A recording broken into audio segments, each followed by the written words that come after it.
Olá, você vai ver no programa de hoje o julgamento sobre a dupla paternidade na certidão de nascimento. O plenário do Supremo decidiu que mesmo se o filho tiver sido criado e registrado por um pai socioafetivo, o pai biológico terá as mesmas obrigações jurídicas, como pensão e herança.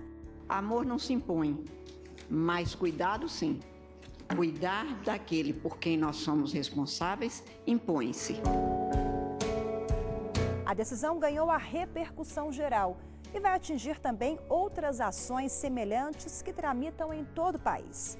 Você vai ver a partir de agora como foi esse julgamento, a opinião de especialistas ligados ao direito de família e uma história de paternidade socioafetiva construída com base no amor, na admiração e no respeito.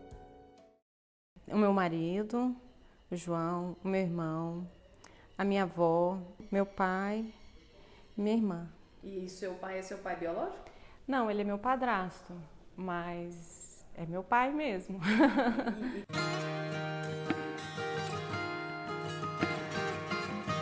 Para a designer de interiores, Gemima Andrade, não existe diferença. O pai socioafetivo é o verdadeiro pai. O nome dele é Edivaldo e ele é pai de 7 filhos. Biologicamente de 3, mas se você perguntar para ele, ele vai dizer 7. Porque ele assumiu a gente, então ele é pai da gente. O padrasto assumiu a paternidade de Gemima e os irmãos, todos ainda pequenos. Do primeiro casamento da mãe dela, são 4 filhos, contando com Gemima. Da segunda união, vieram mais 3. Ele conheceu minha mãe e em pouco tempo minha mãe engravidou e eles casaram. E meus irmãos tiveram mais facilidade de aceitá-lo, eu fui um pouco mais resistente, mas em pouco tempo ele já tinha me conquistado todo mundo. Ele sempre foi muito carinhoso, ele sempre respeitou o nosso espaço. Acho que ele sempre teve noção de que ele estava entrando numa família que já existia e que ele tinha que aos poucos se adequando e conquistando mesmo. Gemima conta que depois da separação dos pais, o pai biológico, apesar de ter registrado os filhos, deixou de ser presente. E foi aí que Edivaldo assumiu a paternidade, com apoio emocional e financeiro. Ele sempre chamou a gente de filho. Então, quando a gente saía, ia para uma festa, ia para um lugar, ele falava, esses são os meus filhos. Ele sempre apresentou a gente assim. Então, para ir à escola, levava a escola, pagava a escola, levava ao dentista, pagava o dentista, levava para passear. Ai, pai, quero isso, quero aquilo. Então, o papel de pai, de cuidar, de ajudar, de orientar, de educar, de pagar as necessidades básicas e os luxinhos, ele assumiu. A gente teve a figura paterna. Isso foi muito importante. Hoje eu tenho consciência, assim, de que aquele ditado de pai que não é quem faz, é quem cria, de que na minha casa a gente viveu isso.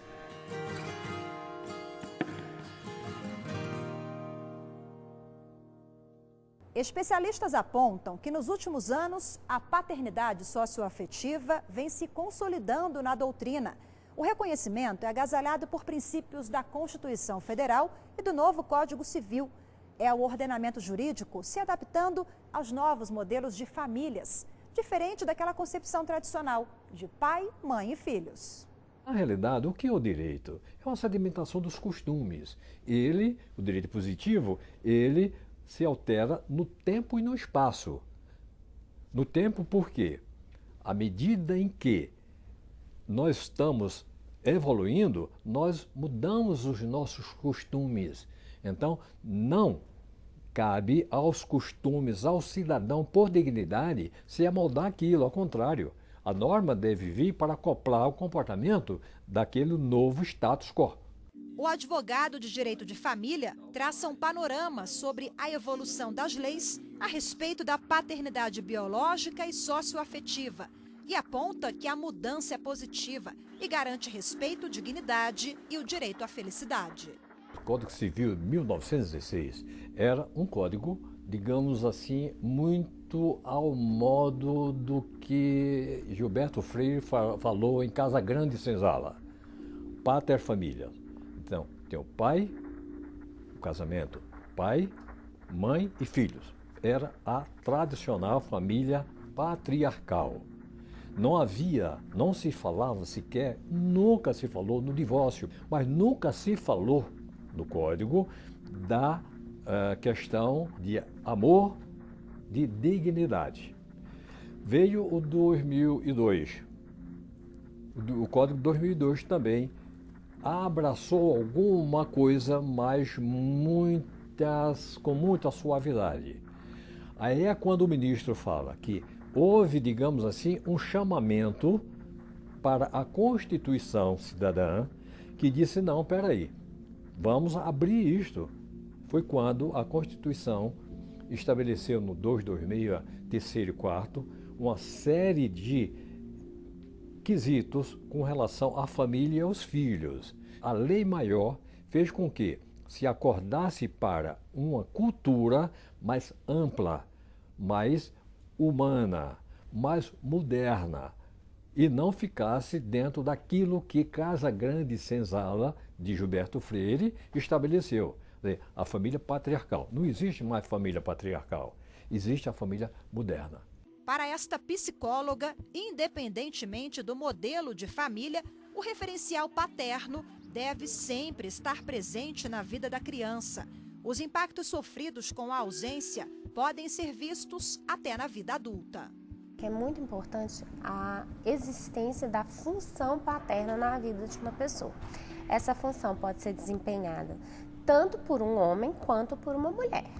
Às vezes a gente vê casais em que a função é trocada. A mãe desempenha a função paterna e o pai desempenha a função materna. Crianças que são criadas pelo avô e avó, é uma mãe e um pai afetivos, né? Tios que adotam, padrinhos. Qual que é a consequência de uma criança que não tem essa função presente na vida dela? Ela fica com uma falha, uma falta, uma ausência na vida dela. É uma sensação de abandono, de não ter sido querido, amado. Às vezes essa pessoa não consegue criar autonomia, alguns valores ficam frágeis, meio truncados.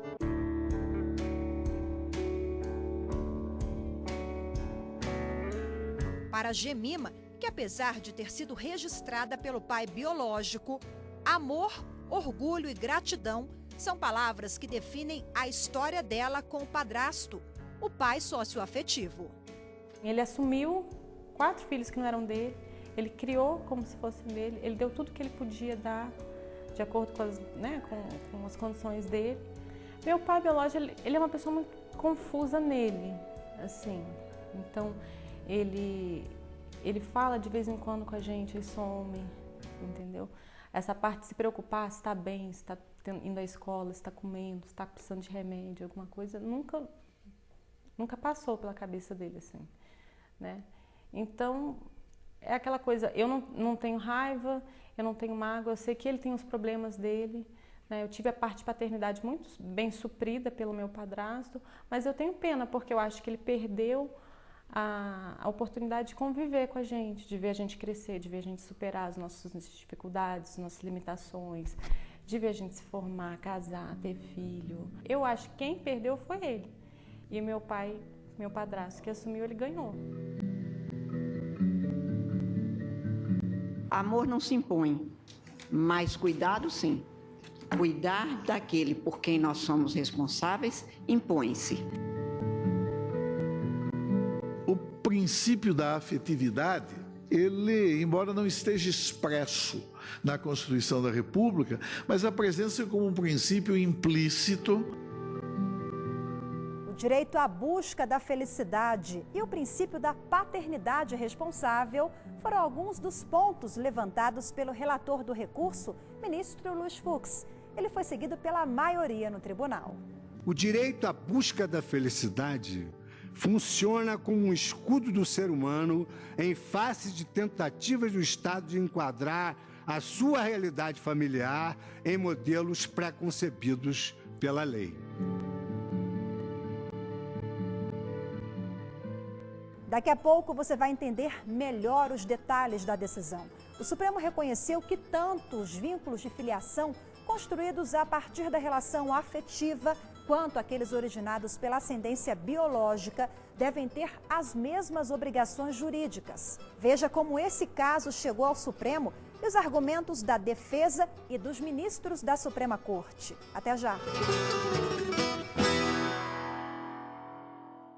A paternidade socioafetiva não exime as responsabilidades e as obrigações do pai biológico. Essa decisão recente do plenário do Supremo Tribunal Federal é tema do programa Grandes Julgamentos do STF. Você vai ver neste bloco como votou cada ministro e os detalhes do caso concreto analisado pelo tribunal. O caso foi analisado no julgamento de um recurso extraordinário que contestava acórdão do Tribunal de Justiça de Santa Catarina. O processo é de 1997, ano em que uma filha entrou na justiça para pedir o reconhecimento de paternidade. A mulher, que hoje tem 33 anos, descobriu ainda na adolescência que não era filha biológica do homem que a criou e registrou. No caso, o padrasto, o marido da mãe. Ela então procurou a justiça e pediu a pensão alimentícia e a inclusão do nome do pai biológico na certidão de nascimento. O TJ de Santa Catarina concedeu os direitos à filha. O pai biológico não concordou e recorreu. Por isso, o caso foi julgado pelo plenário do Supremo Tribunal Federal. A paternidade, fruto de um relacionamento extraconjugal, foi revelada pela mãe e comprovada por 3 exames de DNA. No processo, o pai socioafetivo declarou que continuaria sendo pai de fato. A filha, autora do processo, manifestou a mesma vontade. Mas os dois entenderam que seria justo exigir a participação do pai biológico. A advogada do recorrente, o pai que não queria pagar a pensão alimentícia, defendeu que o pai socioafetivo é quem deveria continuar sendo responsável pelas obrigações, inclusive na parte financeira. A parentalidade genética só pode ter sentido como relação de filiação quando se tem essa relação de afeto. Não basta o critério biológico para o reconhecimento do vínculo paternal. Assim, admitir essa superioridade biológica é ir na contramão da luta histórica pelo parentesco afetivo. Mais do que isso, devemos ter em mente que os princípios da razoabilidade e proporcionalidade não autorizam conferir um caráter absoluto ao direito de identidade genética, de modo a automaticamente atrair efeitos jurídicos tais como os patrimoniais. Há expresso na nossa Constituição Federal o princípio da igualdade da filiação, no artigo 227, parágrafo 6º. É um princípio cardeal do nosso sistema constitucional e reverberam com muita intensidade no nosso direito de família. Por tudo isso, sugere BDFAN e seus ministros que sejam declaradas como admitidas no direito brasileiro ambas as paternidades, socioafetiva e biológica, em condições de igualdade, reconhecidas com o mesmo status, sem qualquer hierarquia em abstrato, a priori. Na visão do Ministério Público, a paternidade na perspectiva do pai é frutificação. E a paternidade na perspectiva do filho é essência, é ser. E não se pode permitir que um pai exatamente negue esse compromisso, essa conformação dessa paternidade, dessa formação da personalidade. Relator do recurso extraordinário, o ministro Luiz Fux foi acompanhado pela maioria. Ele foi favorável à decisão do TJ de Santa Catarina, que concedeu o direito à filha de receber a pensão alimentícia e de ter incluído na certidão de nascimento o nome do pai biológico. No voto, o relator mencionou o direito à busca da felicidade. Recente na jurisprudência brasileira, esse direito teve origem nos Estados Unidos. Cuida-se a busca da felicidade de preceito que eleva o indivíduo à centralidade do ordenamento jurídico-político, reconhecendo-se não apenas as suas capacidades de autodeterminação, autossuficiência e liberdade de escolhas dos próprios objetivos, mas também que o Estado, então recém-criado, deveria atuar apenas na extensão em que essas capacidades próprias fossem respeitadas. A partir da Carta de 1988, existe uma inversão de finalidades no campo civilístico. O regramento legal passa a ter de se adequar às peculiaridades e demandas dos variados relacionamentos interpessoais, em vez de impor uma moldura estática baseada no casamento entre homem e mulher. Não cabe à lei agir como o rei Salomão, na conhecida história em que propôs dividir a criança ao meio pela impossibilidade de reconhecer a parentalidade entre ela e duas pessoas ao mesmo tempo. Da mesma forma, em tempos atuais, descabe pretender decidir entre a filiação afetiva e a biológica quando o melhor interesse do descendente é o reconhecimento, por exemplo, jurídico de ambos os vínculos.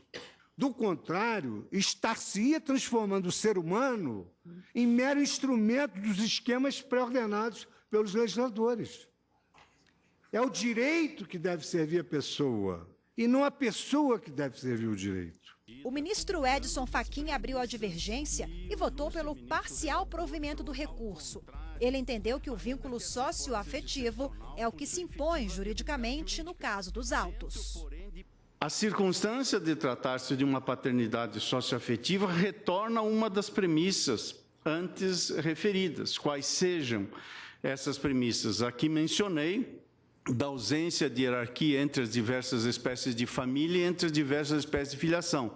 Por via de consequência, parece-me também, à luz do que está na Constituição, artigos 226 e 227, inexistir também hierarquia entre as diversas formas de paternidade. Essa conclusão, em meu ver, senhora presidente, não conduz automaticamente à afirmação de que a parentalidade pode se estabelecer simultaneamente para a mesma pessoa com base em múltiplos critérios. Não conduz automaticamente. O ministro Teori Zavascki também divergiu do relator. Ele avaliou que a paternidade biológica não gera necessariamente a relação de paternidade do ponto de vista jurídico e com as consequências decorrentes. Eu confesso que fiquei com muitas dúvidas a respeito da possibilidade de, do ponto de vista jurídico, negar a condição de paternidade de alguém que biologicamente é o pai. Tive grande dificuldade também, e ainda tenho, de imaginar uma situação em que a paternidade biológica esteja necessariamente associada à paternidade socioafetiva. A paternidade dependeria da agregação da condição de pai biológico com uma condição de pai afetivo. Para todos os demais ministros que acompanharam o voto do relator Luiz Fux, há a possibilidade de paternidade socioafetiva e biológica, com a produção de efeitos jurídicos para os dois casos. O eminente ministro Luiz Fux trouxe aqui a questão do direito à busca da felicidade. Eu estou colocando um outro tema aqui. O direito ao amor. Um cidadão tem um filho. O filho não o ama, mas ele tem as obrigações com o filho. Ele tem que alimentar o filho, ele tem que dar a educação, ele tem que dar a moradia. Não importa se o filho não o ama. Não encontrei dificuldade em afirmar que há possibilidade, sim, do reconhecimento de uma paternidade socioafetiva com o reconhecimento da paternidade biológica e com a produção de efeitos jurídicos por ambas. E a mim me parece que isso é um grande estímulo, inclusive, à ideia da paternidade responsável. A mim me parece, imaginando exatamente num caso de repercussão geral, essa tese colocada, a mim me parece que é uma dose de cinismo manifesta. Eu sou pai, mas meramente biológico, o que predomina é a paternidade socioafetiva. Me parece que isso tem consequências gravíssimas para o sistema. Estou seguro no caso concreto e acredito que as consequências que dimanam do caso também recomendam essa orientação. Essa decisão, que creio que a Corte vai tomar, está também mais consentânea com o que se contém no artigo 229 da nossa lei maior, que estabelece o seguinte: os pais têm o dever de assistir, criar e educar os filhos menores. A Constituição não faz nenhuma distinção entre pai afetivo ou pai biológico. O pai, qualquer que seja ele, tem que prestar essa assistência material. Durante o julgamento, os ministros chamaram atenção para um ponto específico do recurso extraordinário. O caso concreto envolveu questões financeiras e patrimoniais. O presidente chegou a uma constatação. A parte mais sensível do corpo humano não é o cérebro, em termos de razão, e não é o coração, é o bolso. O que se busca no Supremo Tribunal Federal é que se mantenha a paternidade biológica inconsequente, sem consequências jurídicas. O provimento desse recurso pressupõe conclusão sobre a transgressão à Constituição Federal. O que se articulou nas razões do extraordinário? Violência ao artigo 226, cabeça, parágrafos 4º e 7º da Carta de 1988. O princípio da afetividade, como salientam os autores, e em particular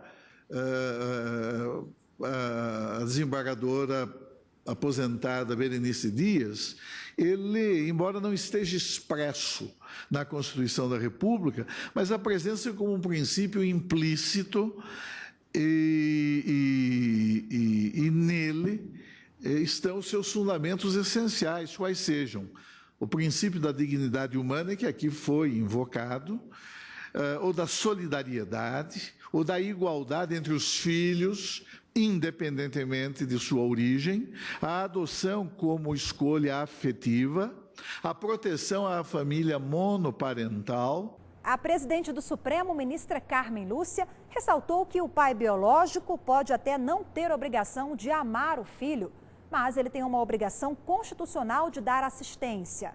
Ela também lembrou que essa obrigação é de homens e mulheres. Amor não se impõe, mas cuidado sim. Cuidar daquele por quem nós somos responsáveis impõe-se.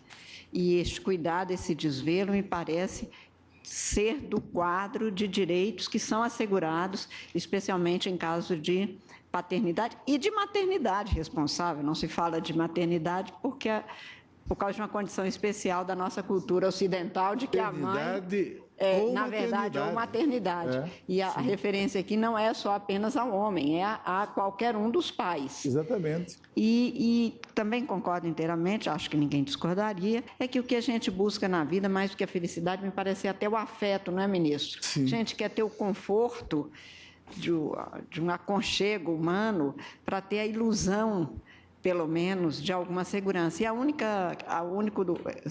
único dado da vida que parece dar segurança realmente é o afeto, que é isso que se busca em todas as relações e que, neste caso, leva o direito a trabalhar com categorias como a da paternidade responsável, mas eu não desconheço, por isso, que foi enfatizado tanto no voto do ministro Luiz Fux quanto do ministro Fachin, sobre a importância dessa paternidade socioafetiva, porque alguém que cuidou com afeto, cuidou muito mais e foi muito mais pai, às vezes, do que este outro, que, no entanto, o que estamos decidindo aqui não é por um ou por outro, mas pelos deveres decorrentes de uma paternidade responsável. Vamos agora para um rápido intervalo. Daqui a pouco você vai ver como foi a repercussão desse julgamento. Até já!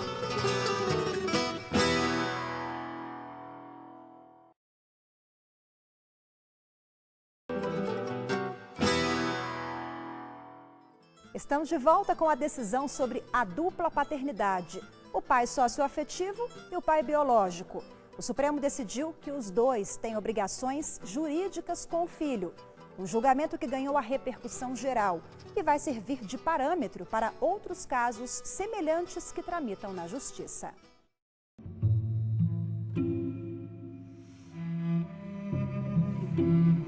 Na prática, quer dizer exatamente o seguinte: a socioafetiva não retira a obrigação do pai biológico, ou seja, o pai socioafetivo, ele continua com todas as responsabilidades como se biológico fosse. Porque, veja, a corte agora, ela assumiu com grande sabedoria a teoria eudemista. A teoria eudemista nada mais é do que uma frase, digamos assim, advinda do grego eudemismo, felicidade. A paternidade socioafetiva, declarada ou não em registro público, não impede o reconhecimento do vínculo de filiação concomitante baseado na origem biológica, com os efeitos jurídicos próprios. É esse o texto da tese que foi fixada pelo Supremo Tribunal Federal após a conclusão do julgamento. A decisão afetará pelo menos 35 ações que tratam do mesmo assunto e aguardavam a manifestação da Suprema Corte para serem concluídos. A decisão do Supremo tem repercussão geral. Quer dizer, o juiz, o magistrado de primeiro grau aqui de Brasília, da capital, tem a obrigação de respeitar isto, inclusive aquele lá no interior da minha terra de Pernambuco. O Supremo não afastou a obrigação do pai biológico da obrigação do pai socioafetivo. Permaneceu íntegra. Ele, então, a criança ou adolescente, o filho, comungará de todos os direitos inerentes a esta nova paternidade. Então, ele vai ter direito à pensão, a alimentos, que é um direito indisponível, a usar o nome da família, que poderá ser inclusive agregada do pai biológico ao pai socioafetivo. Enfim, ele vai ter todos os direitos do filho biológico. Para esta psicóloga, além das obrigações jurídicas, os dois pais, socioafetivo e biológico, devem se unir na criação do filho. O resultado dessa união será ainda mais positivo para a criança. Ela alerta sobre possíveis divergências. Se o pai biológico começar a criar uma disputa com o pai afetivo e o pai afetivo com o pai biológico, isso só vai dividir a criança, ela vai ficar meio perdida ali. Se os dois conseguirem dialogar, quanto mais pessoas adotarem, né, dar afeto, demonstrar valor e cuidar da criança, melhor para ela. Até mesmo independente dos benefícios previdenciários e tal. Quanto mais amor, melhor, sem sombra de dúvida.